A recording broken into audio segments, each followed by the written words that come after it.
नमस्कार, मैं Ved Prakash Rai HRIC online classes में आप सभी लोगों का स्वागत करता हूं। आज के इस वीडियो में हम लोग अंकगणित के आधारभूत प्रमेय के दूसरे अनुप्रयोग के बारे में पढ़ेंगे।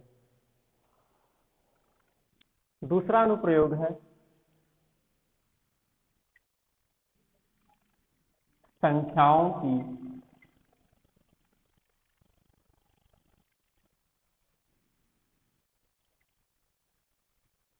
अपरिमेयता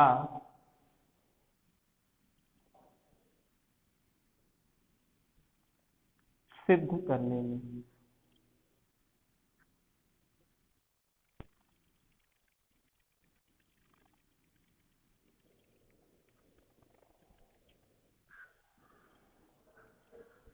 सबसे पहले हम एक बार फिर से परिमेय संख्या और अपरिमेय संख्या के बारे में जानेंगे।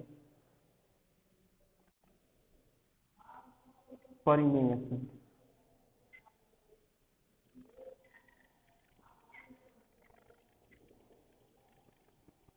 रेशनल नंबर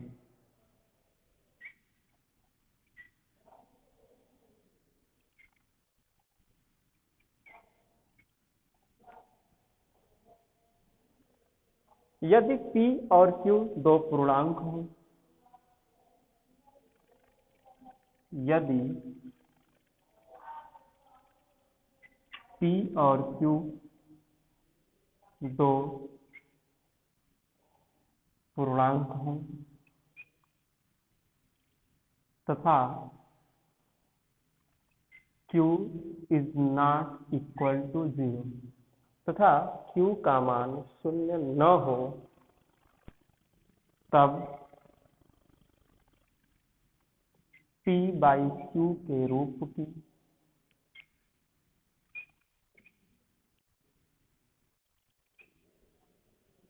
सभी संख्याएं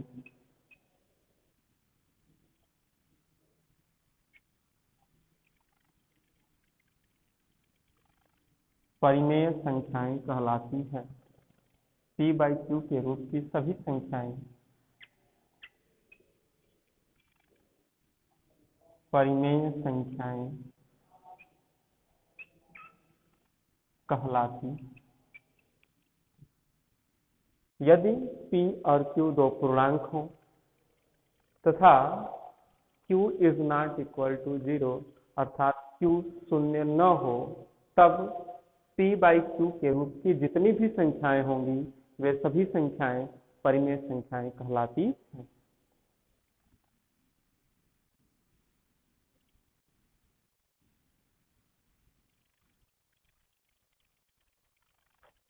अगला है परिमेय संख्या का मानक रूप।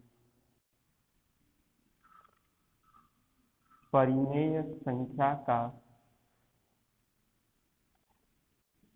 मानक रूप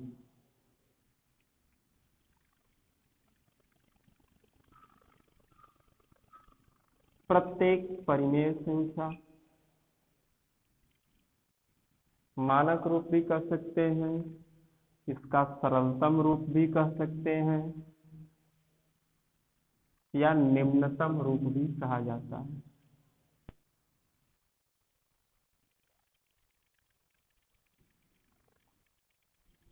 परिमेय संख्या का मानक रूप या सरलतम रूप या निम्नतम रूप प्रत्येक परिमेय संख्या P/Q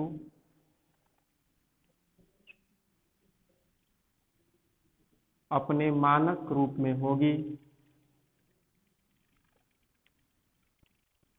अपने मानक रूप में होगी यदि HCF of P and Q is equal to 1। यदि P और Q का महत्तम समापवर्तक 1 हो, अर्थात P और Q सह अभाज्य संख्याएं हों, तब परिमेय संख्या अपने मानक रूप में या सरलतम रूप में या निम्नतम रूप में होती है। अर्थात यदि किसी परिमेय संख्या p बाई q के अंश p और हर q का महत्तम समापवर्तक 1 हो तो वह परिमेय संख्या अपने मानक रूप या सरलतम रूप या अपने निम्नतम रूप में होती है, जैसे 2/3 एक परिमेय संख्या है। यहाँ पर अगर हम अंश p और हर q 2 और 3 का महत्तम समापवर्तक निकालें तो महत्तम समापवर्तक 1 होगा। 2 और 3 का महत्तम समापवर्तक 1 है तो यह परिमेय संख्या अपने सरलतम रूप में अर्थात मानक रूप में है।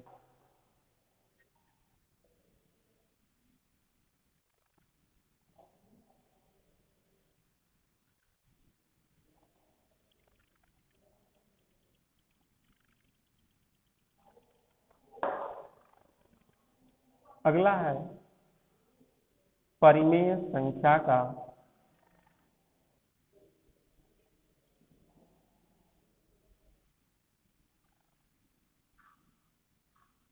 मानक रूप या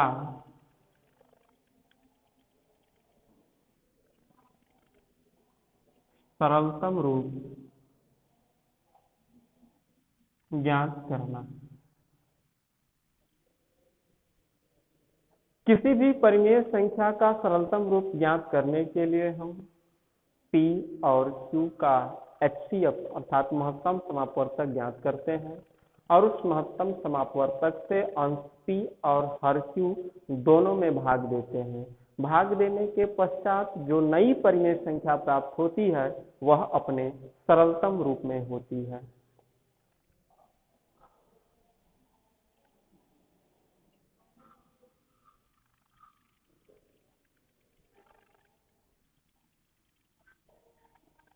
किसी परिमेय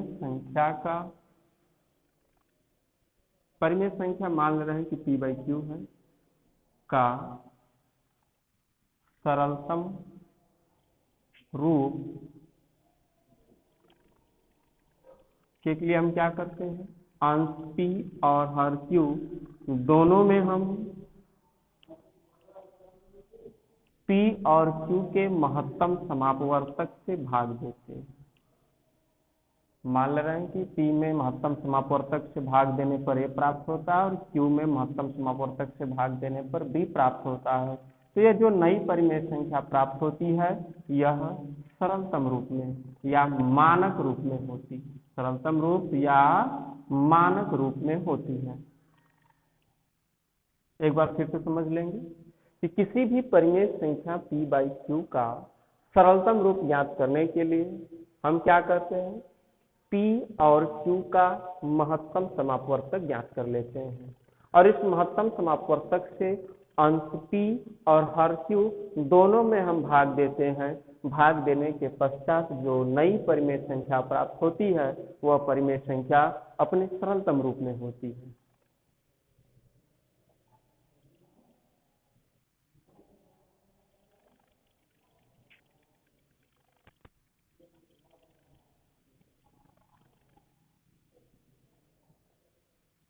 अब हम देखेंगे अंकगणित के आधारभूत प्रमेय का दूसरा अनुप्रयोग जो है संख्याओं की अपरिमेयता सिद्ध करने में कैसे किया जाता है। एक एग्जाम्पल लेंगे हम।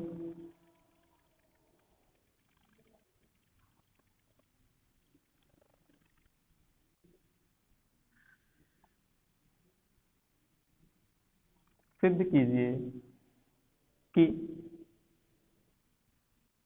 करड़ी में 2 एक अपरिमेय संख्या है।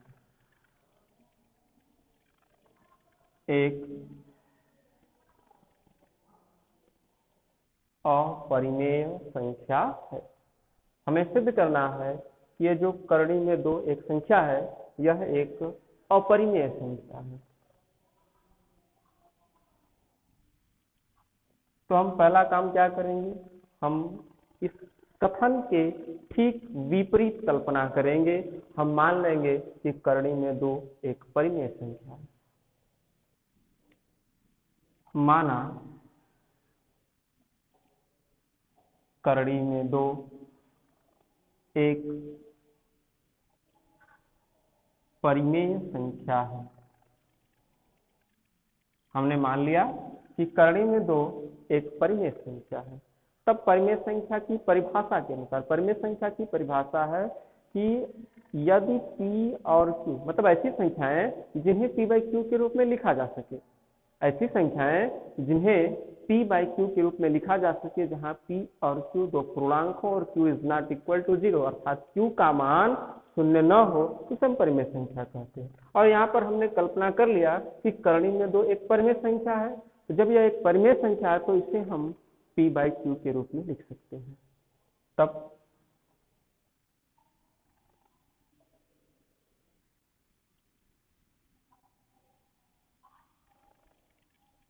परिमेय संख्या की परिभाषा के अनुसार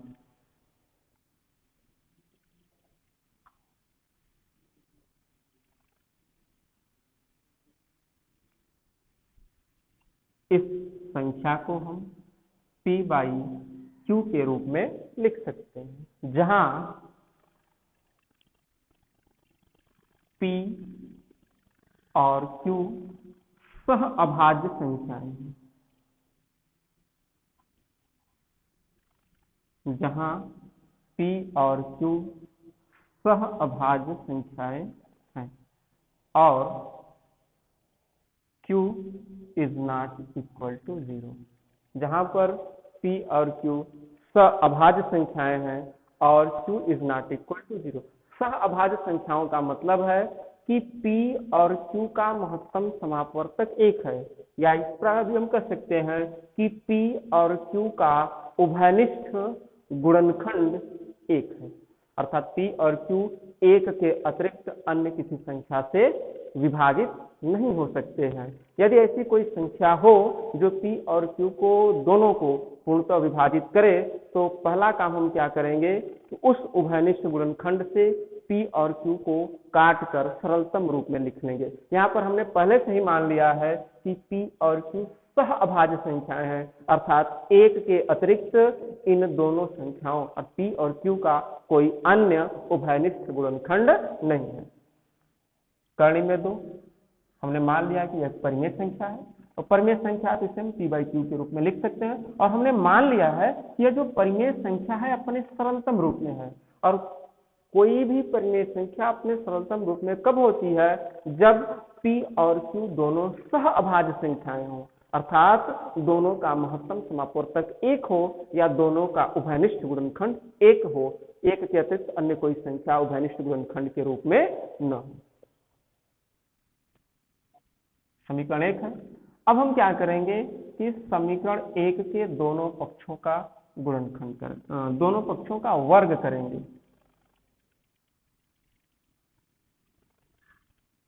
समीकरण 1 के दोनों पक्षों का वर्ग करने पर, तो करड़ी में 2 का वर्ग कर देंगे तो 2 हो जाएगा, p का वर्ग कर देंगे तो हो जाएगा p स्क्वायर, q का वर्ग कर देंगे तो q स्क्वायर।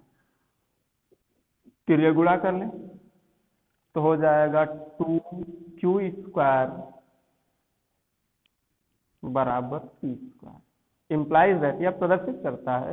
यहाँ पर हम देख रहे हैं कि p स्क्वायर के 2 गुणनखंड हैं, एक गुणनखंड है 2 और दूसरा गुणनखंड है q, अर्थात 2p स्क्वायर का एक गुणनखंड है, तब 2p स्क्वायर को पूर्णतः विभाजित करेगा। 2p स्क्वायर का एक गुणनखंड है, 2p स्क्वायर का एक गुणनखंड है, तब 2p का भी एक गुणनखंड होगा। तब 2p का भी एक गुणनखंड होगा। हमने मान लिया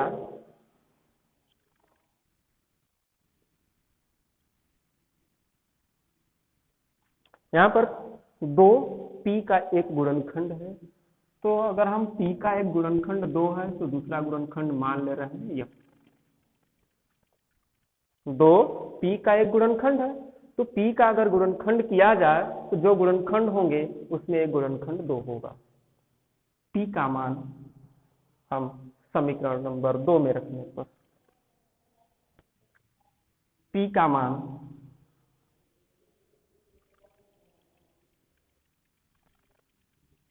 समीकरण नंबर 2 में रखने पर समीकरण 2 है 2q² बराबर p² और p का मान हमने रख दिया 2m। 2q² बराबर हो जाएगा 2 का वर्ग हो जाएगा 4m² और 2 से 4 को काट देंगे तो 2 हो जाएगा, तो q² बराबर हो जाएगा 2 × m²। यह प्रदर्शित करता है कि 2 q² का एक गुणनखंड है, q² का गुणनखंड किया गया है, एक गुणनखंड 2 है और दूसरा गुणनखंड m है। implies that 2 q² का एक गुणनखंड है, तब 2 q का भी एक गुणनखंड होगा।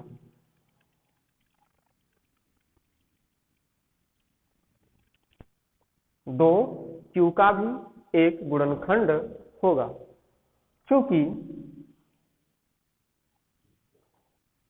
2 p का भी एक गुणनखंड है और 2 q का भी एक गुणनखंड है, अर्थात 2 p और q का एक उभयनिष्ठ गुणनखंड है।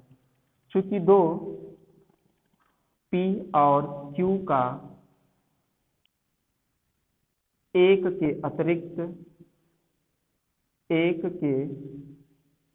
अतिरिक्त एक अन्य उभयनिष्ठ गुणनखंड है, एक अन्य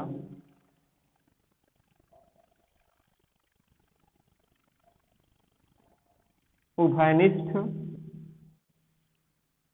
गुणनखंड है। लेकिन हमने मान लिया था कि p और q सह अभाज्य संख्याएं हैं। सह अभाज्य संख्याओं का मतलब कि p और q का एक के अतिरिक्त अन्य कोई उभयनिष्ठ गुणनखंड न हो, लेकिन यहाँ पर मिल गया कि 2 p और q का एक के अतिरिक्त एक अन्य उभयनिष्ठ गुणनखंड है। इसलिए जो हमारी कल्पना थी, हमारी कल्पना क्या थी कि करणी में 2 एक परिमेय संख्या है, यह परिकल्पना हमारी गलत थी। इसलिए हमारी कल्पना गलत थी। जब हमारी कल्पना गलत थी तब करणी में 2 एक परिमेय संख्या न होकर एक अपरिमेय संख्या होगी। अतः करणी में 2 एक अपरिमेय संख्या है। अतः करणी में 2 एक अपरिमेय संख्या है। इसी पर एक क्वेश्चन और हम लोग समझेंगे।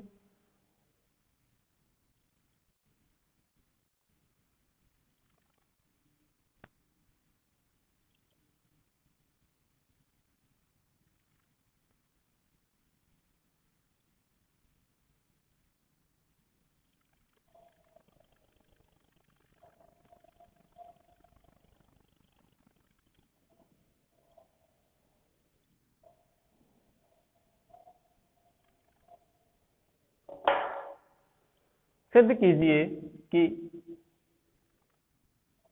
करणी में 3 एक अपरिमेय संख्या।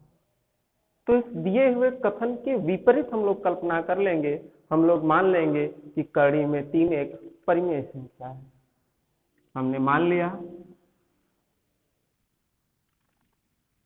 करणी में 3 एक परिमेय संख्या है।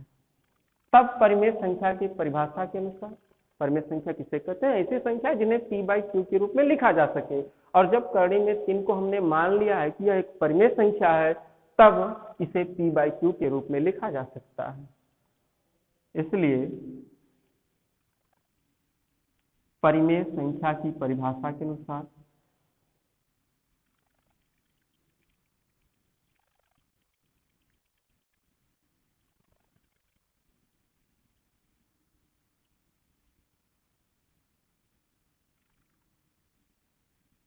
परिमेय संख्या की परिभाषा के अनुसार करड़ी में 3 को हम p/q के रूप में लिख सकते हैं, जहां हमने मान लिया यह जो परिमेय संख्या p/q है अपने सरलतम रूप में है, अपने मानक रूप में है, जहां p और q और कोई भी परिमेय संख्या अपने सरलतम रूप में या मानक रूप में कब होती है, जब p और q सह अभाज्य संख्याएं हो, अर्थात उनका महत्तम समापवर्तक 1 हो, जहां p और q सह अभाज्य संख्याएं हैं।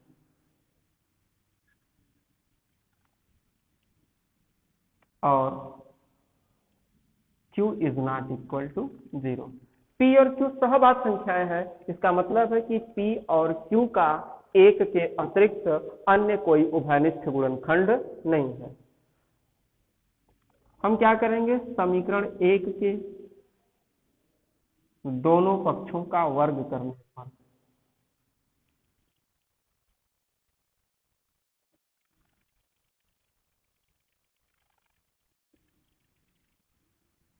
करड़ी में 3 का वर्ग कर देंगे तो हो जाएगा 3, p का वर्ग कर देंगे तो p² और q का वर्ग करेंगे तो वज्र गुणन विधि से 3q² बराबर हो जाएगा p², जो है प्रदर्शित करता है कि 3 p² का एक गुणनखंड। हम देख रहे हैं कि p² के 2 गुणनखंड है, 3 और q। 3 p² का एक गुणनखंड है, तब 3 p का भी एक गुणनखंड होगा, तब 3 p का भी एक गुणनखंड होगा। हमने मान लिया कि p का गुणनखंड एक 3 हो गया और एक m हो गया। p का मान हम लोग समीकरण नंबर 2 में रखने पर p का मान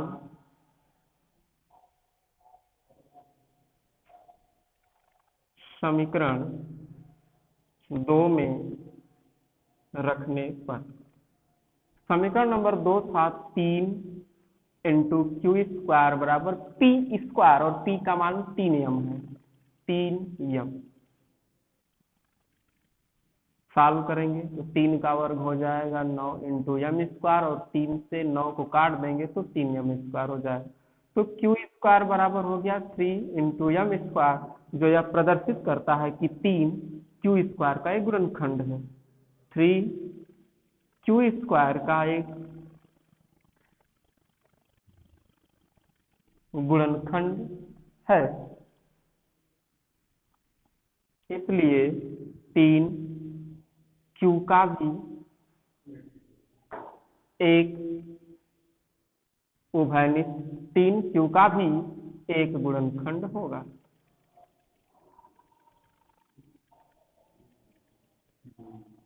क्योंकि 3 p और q का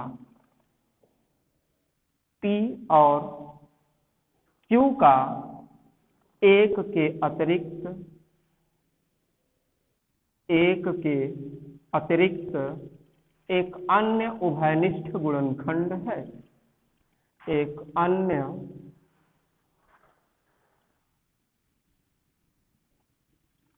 उभयनिष्ठ गुणनखंड है। यहाँ पर हमने p और q को सहअभाज्य संख्याओं के रूप में लिया था, अर्थात इनका महत्तम समापवर्तक 1 था। इन दोनों संख्याओं का उभयनिष्ठ गुणनखंड केवल 1 था, लेकिन यहाँ पर मिल गया कि 3 p का भी एक गुणनखंड है और 3 q का भी एक गुणनखंड है, अर्थात 3 p और q का एक के अतिरिक्त एक अन्य उभयनिष्ठ गुणनखंड है। अतः हमारी जो कल्पना थी वो गलत थी, इसलिए हमारी कल्पना गलत थी। अतः करड़ी में 3 एक अपरिमेय संख्या है।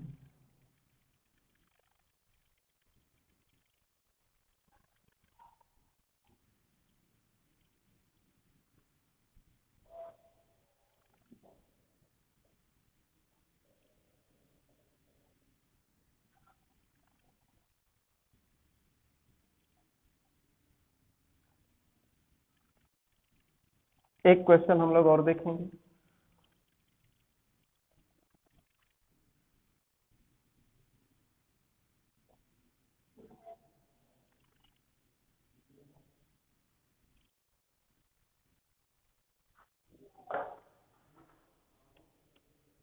सिद्ध कीजिए कि 3 करड़ी में 2 एक अपरिमेय संख्या। हमें सिद्ध करना है कि 3 करड़ी में 2 एक अपरिमेय संख्या है, तो हम दिए हुए कथन के ठीक विपरीत कल्पना कर लेंगे।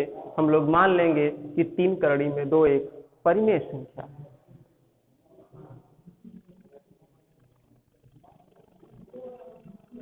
माना 3 करड़ी में 2 एक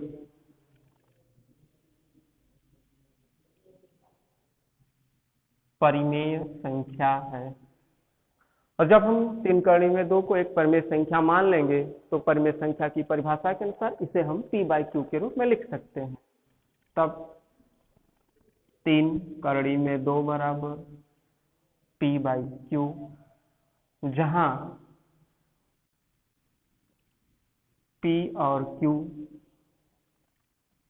पूर्णांक है तथा q is not equal to 0। दोनों पक्षों का तिर्यक गुणा कर लेंगे यहाँ पर, तो 3 करड़ी में 2 बराबर हो जाएगा p/q। हम यहाँ से 3 को दूसरे साइड अर्थात RHS में ट्रांसफर करेंगे, पक्षांतरित करेंगे, तो 3 यहाँ पर जाएगा तो हो जाएगा p/3q। क्योंकि p और 3q दोनों पूर्णांक हैं,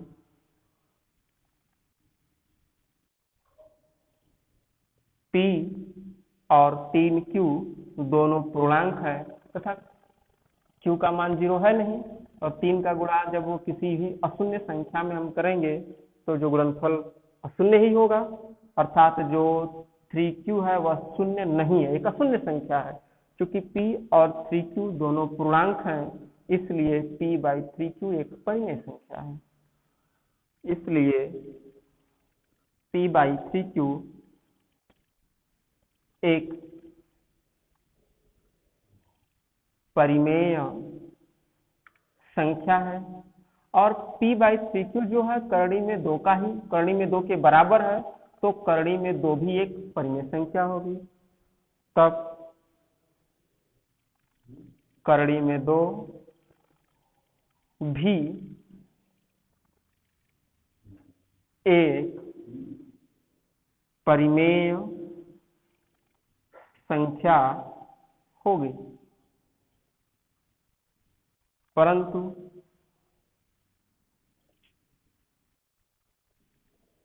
इस कथन से या इससे यह विरोधाभास प्राप्त होता है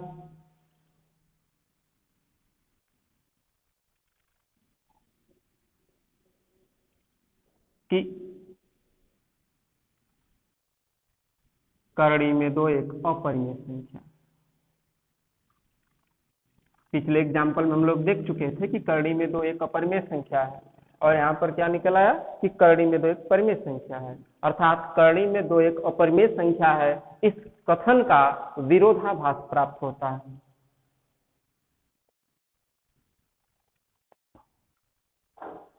परंतु इस कथन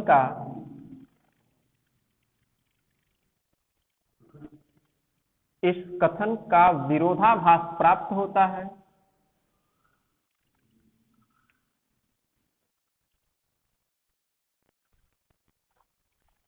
प्राप्त होता है कि करड़ी में 2 एक अपरिमेय संख्या, अतः हमारी कल्पना गलत थी। अतः हमारी परिकल्पना गलत थी। इसलिए 3 करड़ी में 2 एक अपरिमेय संख्या है। इसलिए हमारी कल्पना क्या थी कि 3 करड़ी में 2 एक परिमेय संख्या है, और हमारी यह कल्पना गलत है। तो जब 3 करड़ी में 2 एक परिमेय संख्या नहीं होगी तो वह एक अपरिमेय संख्या होगी। इसलिए 3 करड़ी में 2 एक अपरिमेय